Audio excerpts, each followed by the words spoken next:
Om Sri Sai Ram. Humble salutations at the lotus feet of our Lord Bhagavan Sri Sathya Sai Baba. All are welcome to the Sri Sathya Sai Balvikas Class.Group 1, Part 18. Last class we talked about Guru. We have learned the Guru Stotra also. Today we will talk more about the Guru. Because Guru Purnima is an important festival we celebrate. That comes during the July month, July middle, like that it comes. It is in the month of Ashada Purnima. Ashada Purnima is considered as and celebrated as Guru Purnima. Why do we celebrate it as Guru Purnima? Because we consider Veda Vyasa. Adi Guru is Mahadeva Sadashiva.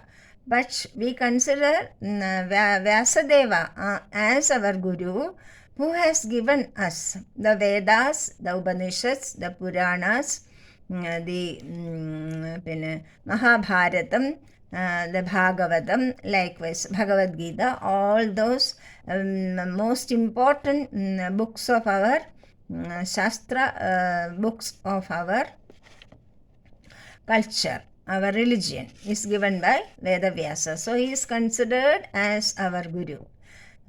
So to commemorate his birthday and also to show our respects to him, we celebrate Vyasa Purnami as the Guru Purnima day. On that day, we all of us, our gurus, who is in the school, who is in the Balvikas classes, who is taking, we all pay respects to our gurus who are teaching us now, who are giving us the light of knowledge. So we should respect all of them and show our gratitude by being nice to them, by being showing our respects to them. Okay.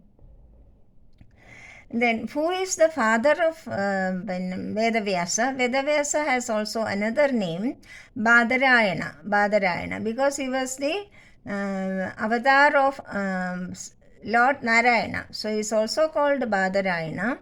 Badarayana's father was Parashara Maharshi and mother was Satyavati. Satyavati was his mother. He was born in I told you, island. So he was called Krishna Dvaipayana. Island is in Sanskrit Dweep. So because he is born in a Dweep, he is called Dvaipayana. Okay. And our culture, why do we give so much importance to Vedas and Upanishads, etc.? Because our Bharatiya culture, the Sanatana Dharma, is based on Vedas. We believe and we follow all the Vedic teachings of our culture. That's why we give so much importance to Vedas. Veda, the word Veda came from the word, the Mula word, the Mula Bijaksharam, it is called Vid. Vid means light. So, Veda means light.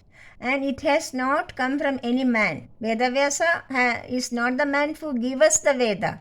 He has only collected and written down the Vedas which came from God himself.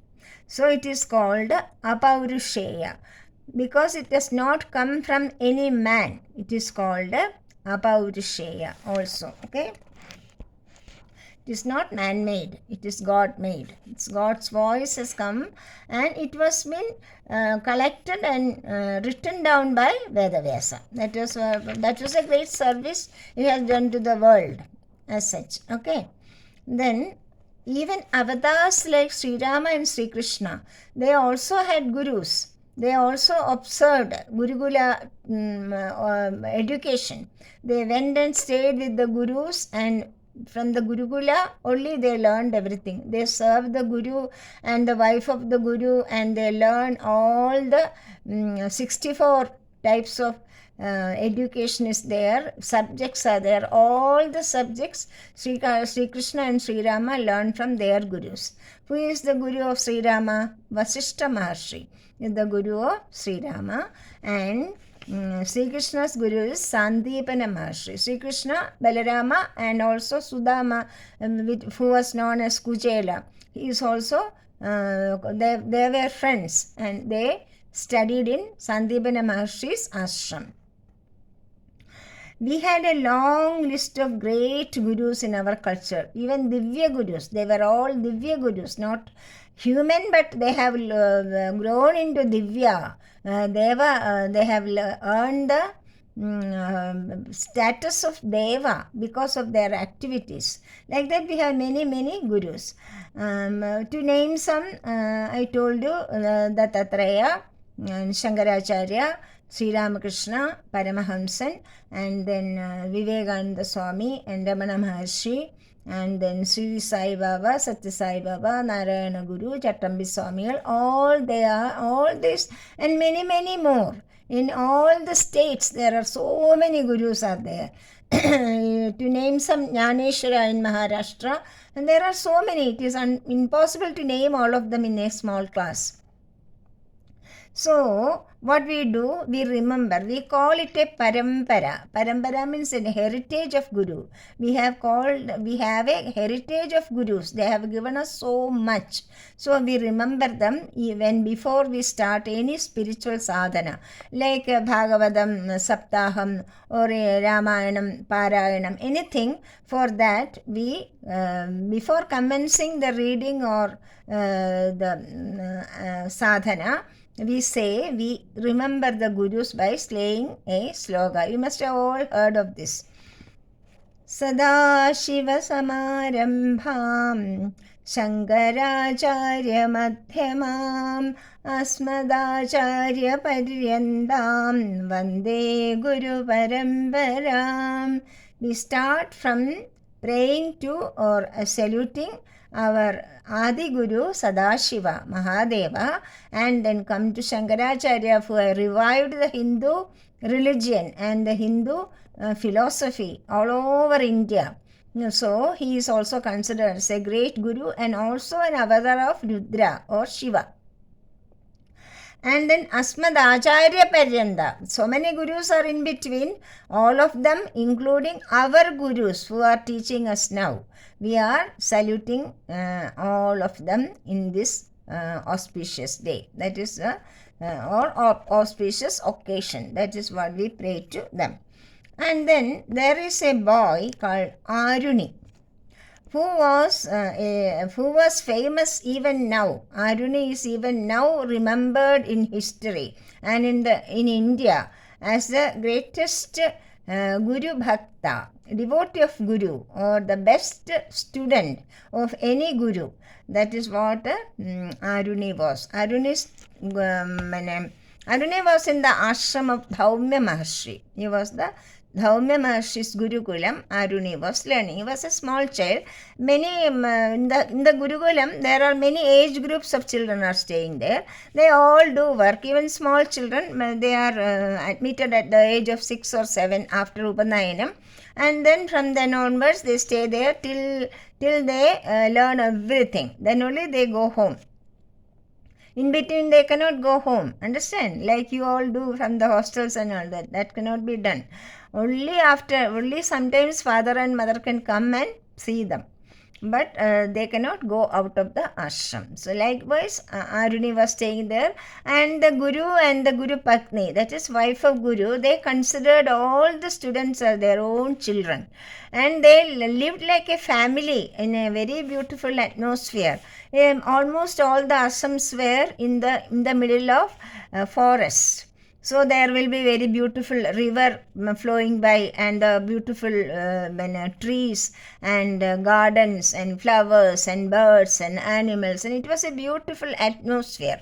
So there they learned to do all the pujas, all the acharas, all the studies also they did there. Like that, the Gurukulam was prospering in those days. Aruni, the children will go out to the forest. There was no gas or anything those days. So what to do, how to cook the food. For all of them, the Guru Patni and her assistants will cook food for them. So the children will collect the firewood from the forest. There are forests, so many old and dry wood will be falling down. These children will go and collect everything, and they also collect water from the river, and they also collect flowers for the puja. Everything they do, the children. So one day they all went to the forest. Aruni also went with them. Aruni was only 7 or 8 years old. He also went with them. They all collected a lot of wood. And it started raining, but the children did not mind it. They were coming back home. While coming, the Guru also have field of paddy and paddy, wheat, etc.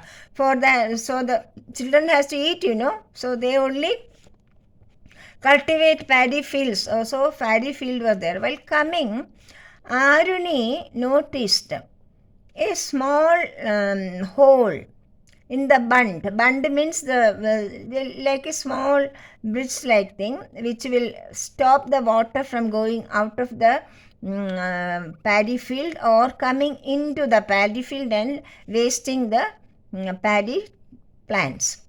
So Aruni noticed a small hole and water was going out. It was going to be a flood because of somewhere it was raining very heavily, and the floods will come, and through the hole the water will all come into the paddy field, and they will lose all the paddy. It is a very big paddy, their food. So what to do? The Aruni suddenly he went into the Gurukulam and kept his portion of dry wood there and came back running. He wanted to close the hole.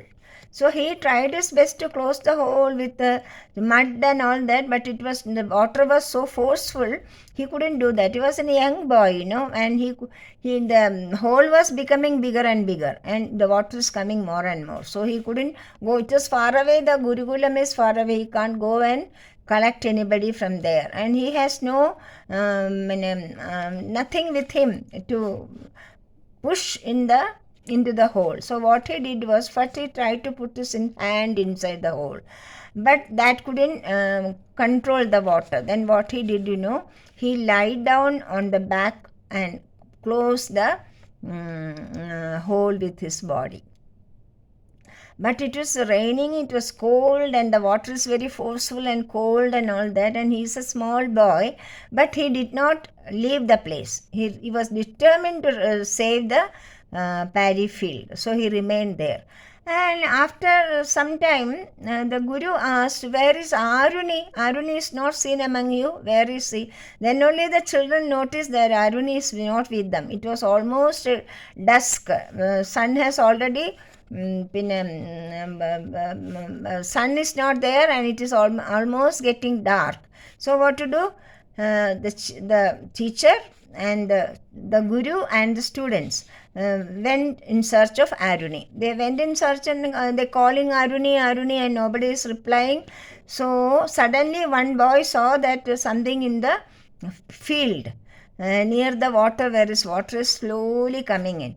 So they went and saw that Aruni is lying down. He is almost collapsed. He is collapsed. And he is so cold because of the water and because of the rains. He was very cold. So the Guru felt so much compassion for him, and he took him his hand and asked the bigger boys to close the hole, and he took him to the Gurukulam. And there he gave him a very nice hot bath, and he gave him good hot milk. He changed his dress, everything, and then he told him, "Aruni, you will be known to the world as the best student a Guru can have. You will always be remembered for your Guru Bhakti or devotion to Guru. Even you were not at all selfish. Selflessly you were serving the Guru. You did not even mind that it may have caused death even, because it was so cold, and if nobody has found him, he may have collapsed. Understand? So the Guru said, all my blessing will be always with you, and you will be famous in the world, and all the people will remember ever. Always you will be remembered in the country, and your name will be written in golden letters in the history of India. That is why we are still, it happened many years back, many years back, but still we are talking about Aruni's story, and he is an example of the best student ever a guru had. That is what Aruni. So that shows that humility, love, affection, obedience and perseverance, all this character, understand, all this character was making Aruni selflessly do service for his guru. That is what the children must learn. We should be very humble, very obedient, respectful and truthful, and always service minded. We should be always service minded. Like that we should grow up into very good citizens. Sai Ram, thank you so much. Sai Ram.